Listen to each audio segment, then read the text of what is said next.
Yes, so thank you, Professor Juzeliūnas, Your Magnificence, dear Professor Petrauskas, dear Professor Matjosius, sehr geehrter Herr Dr. Buschmann, dear Humboldtians, dear friends of the Alexander von Humboldt Foundation, because not everyone here is a Humboldtian yet. It is my pleasure to represent the Humboldt Foundation in Vilnius today. I've actually been program director responsible for the Central and Eastern European region for, a while now. I've been with the Humboldt Foundation for 10 years, and I've not made it to Lithuania yet, so that's a shame, but thank you for inviting me, for having me, so I can rectify that situation now. This is an opportunity for me to get to know the Lithuanian Humboldt network, but as we've seen earlier, it's not just the Lithuanian Humboldt network represented here. It's Humboldtians from all over the world. So this conference here is a nice example of the global character of the Humboldt network, and a network of excellence and trust, a global one that has in fact grown to over 30,000 Humboldtians over the past 70 years, because we're celebrating our 70th anniversary this year. And amongst them already 59 Nobel Prize laureates, quite a few from physics. I don't want to keep you from discussing the topic that you came to discuss here today and over the next few days for too long, which is of course synthetic quantum matter. But I want to use this opportunity to introduce you a little bit to the activities and programs of the Humboldt Foundation. Maybe some of you will know those already since you're Humboldtians yourselves, but maybe this will serve as a reminder of what the Humboldt Foundation has to offer for you as alumni as well. And for those who are not yet part of the Humboldt network, maybe it will spark your interest and you will apply for one of our programs soon and become Humboldtians yourself, or tell younger colleagues to apply. So what does the Humboldt Foundation do?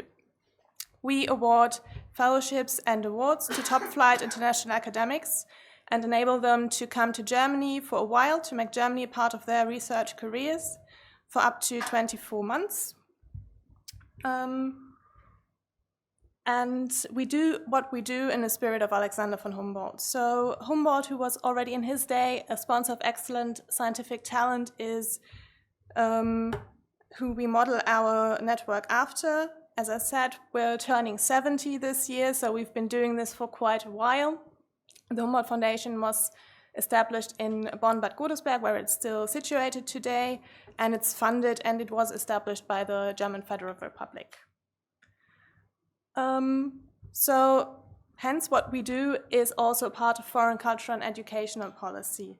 So being almost solely funded by public money, that is what we do. And we try to strengthen cutting-edge research through internationalization by inviting top-flight academics to come to Germany to collaborate with a partner of their choice there on a research topic of their choice. And we've been guided over the past 70 years by a few principles, very simple ones. They've not really changed since the establishment of the foundation. And the sole selection criterion that we apply is academic excellence. So when somebody applies for a Humboldt Fellowship, we look at your CVs and we look at what you've achieved so far, whether that's excellent or not.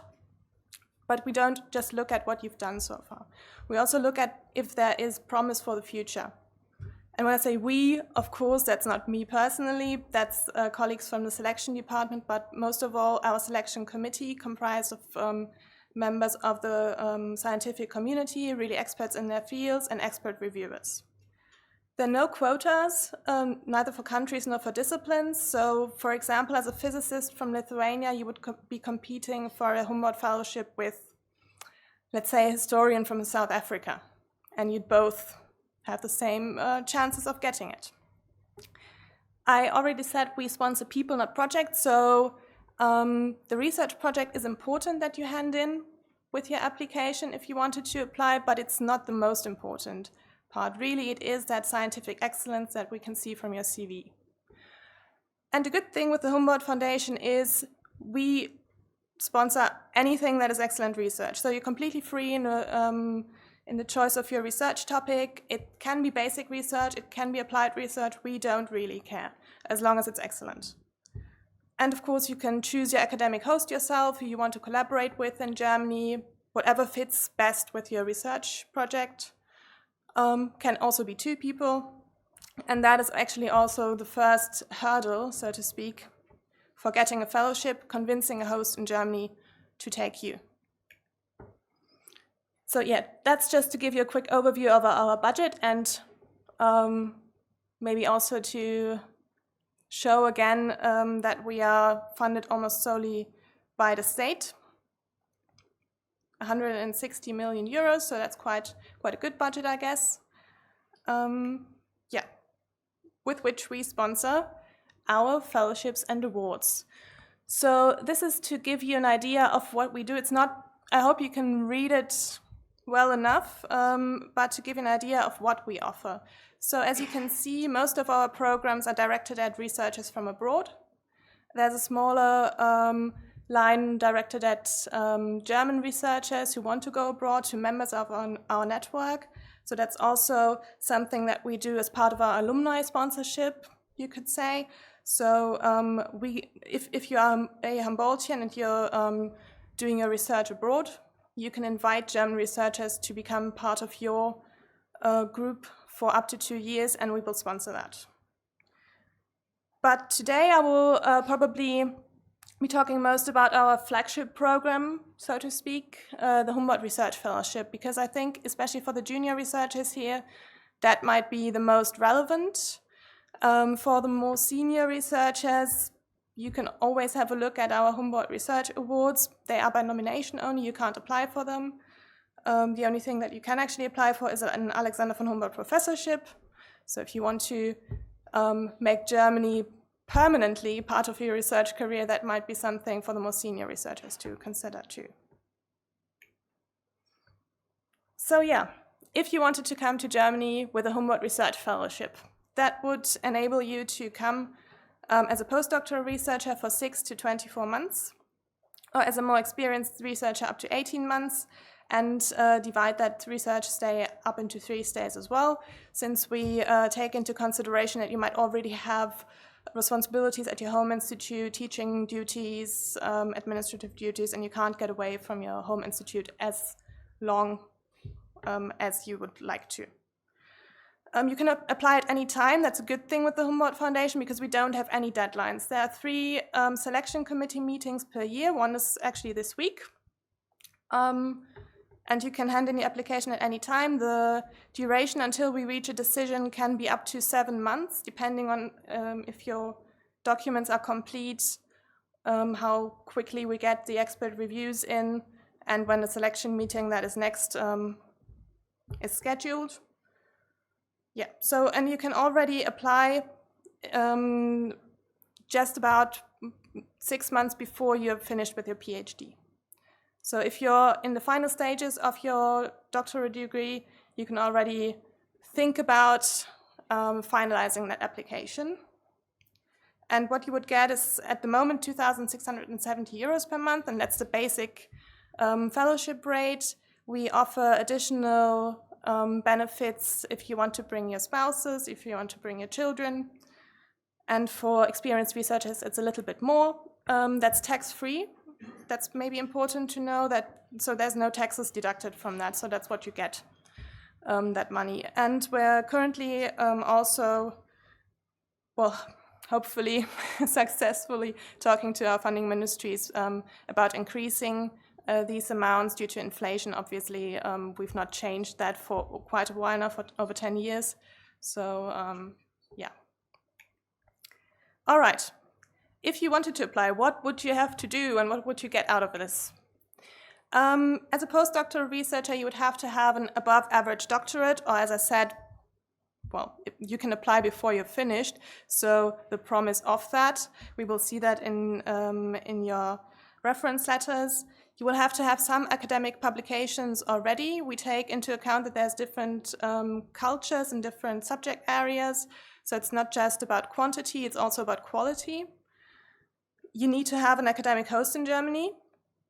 I mentioned this earlier already. This is a very important part. If you can convince a German professor to host you, that's the first step already, because many German professors will already know the requirements of the Humboldt Foundation, so they would already know, could you be able to make it or not.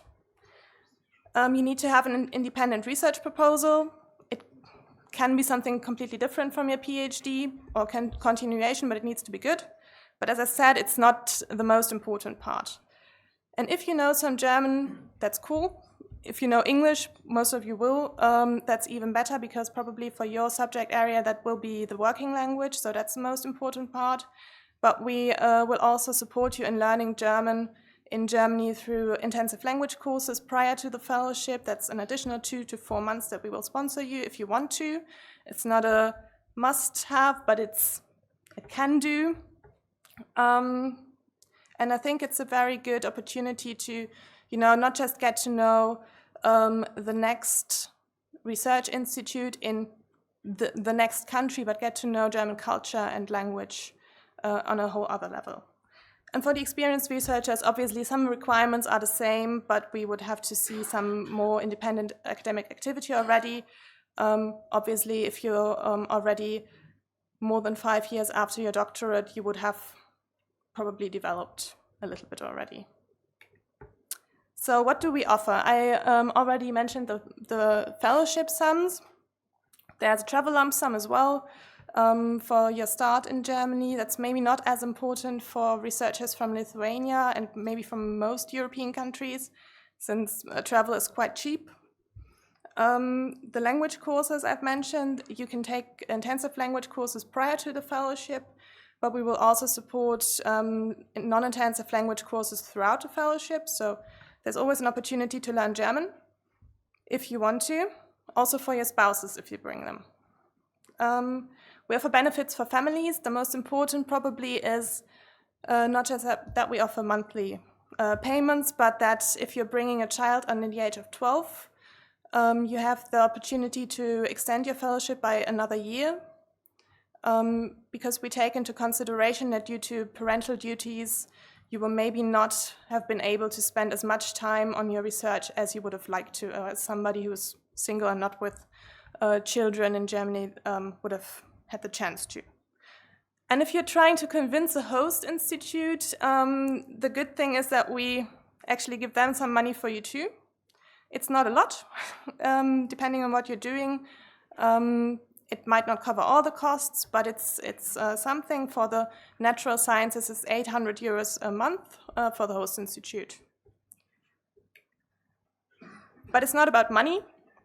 With the Humboldt Foundation, the benefits that we provide also include intensive individual mentoring. So you will have a personal contact at the foundation that you can contact when you have any problems, be it with German administration or at university, and we will try to help you.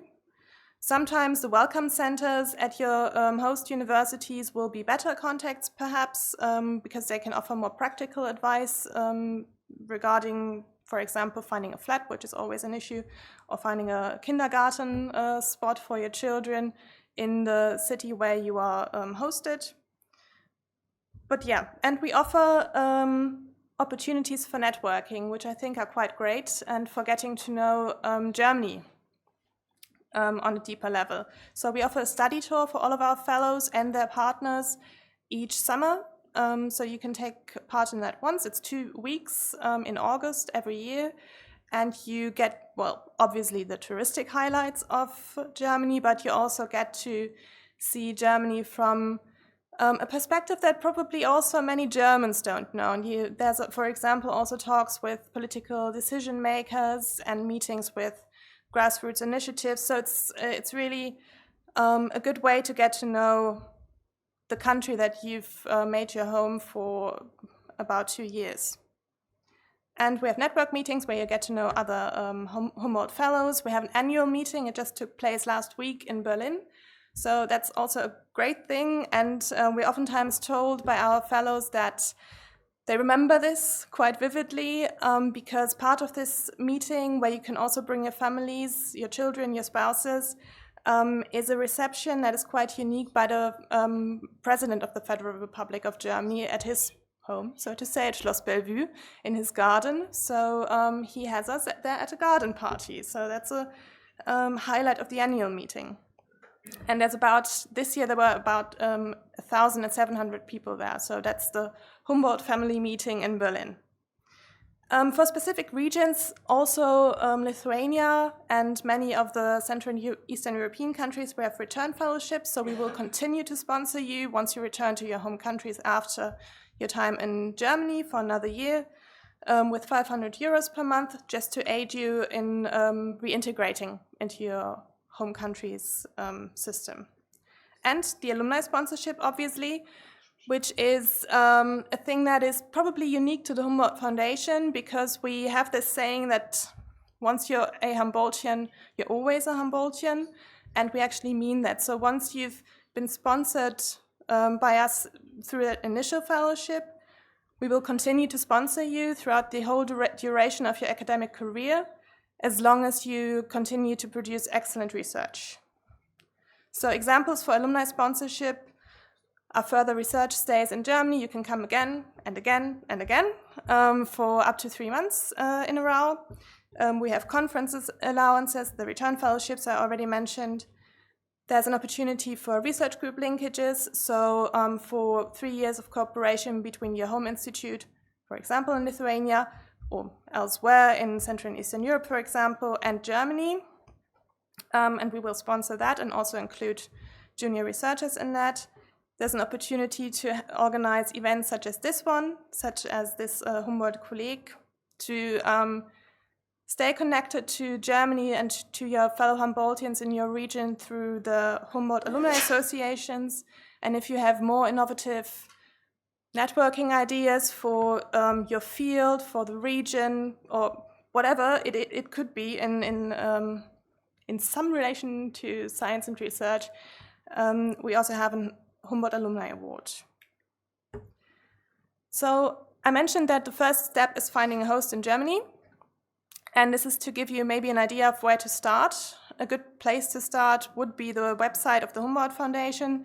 We have this network online, and you can search for all the Humboldtians that there have been in the past and where they went, and get an idea of who has hosted them. And also, just contact Humboldtians in your research field and maybe have them tell you about colleagues in Germany that would be interested in you and that do similar research and could be a good fit. The network, really important. World-spanning, global, and a network of trust and understanding. We award 950 awards and fellowships every year. And I said no quotas, neither for countries nor for disciplines, and that's why we have alumni in more than 140 countries, so not all of them, but many. And roughly per year, there are 2,300 research stays in Germany that we sponsor. I already mentioned the 30,000 Humboldtians, of which 59 are Nobel Prize laureates. Some other numbers, 40 conferences such as this one that we sponsor every year, and 109 Humboldt alumni associations worldwide. Hopefully the Lithuanian one will be an active one sometime soon again as well.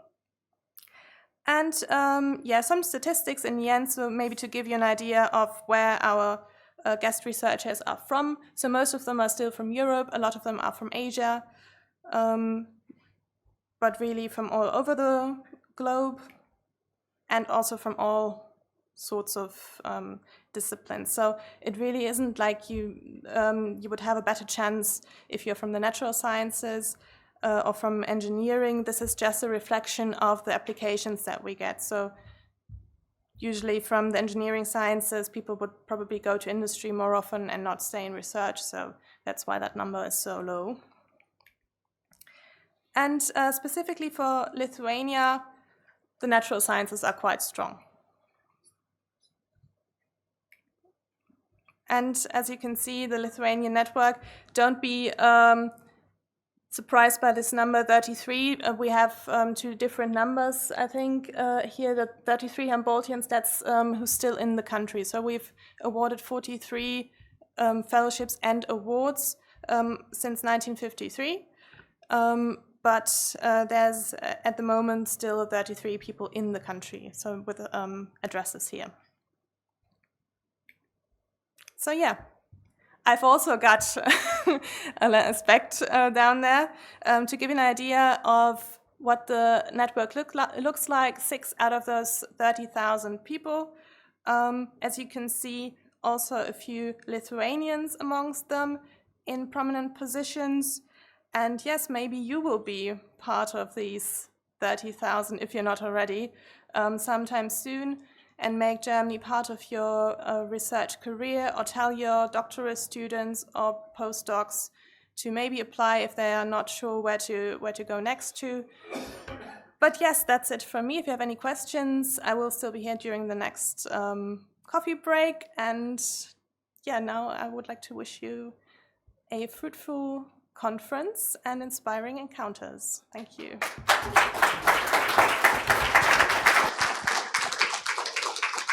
So thank you very much for a nice presentation.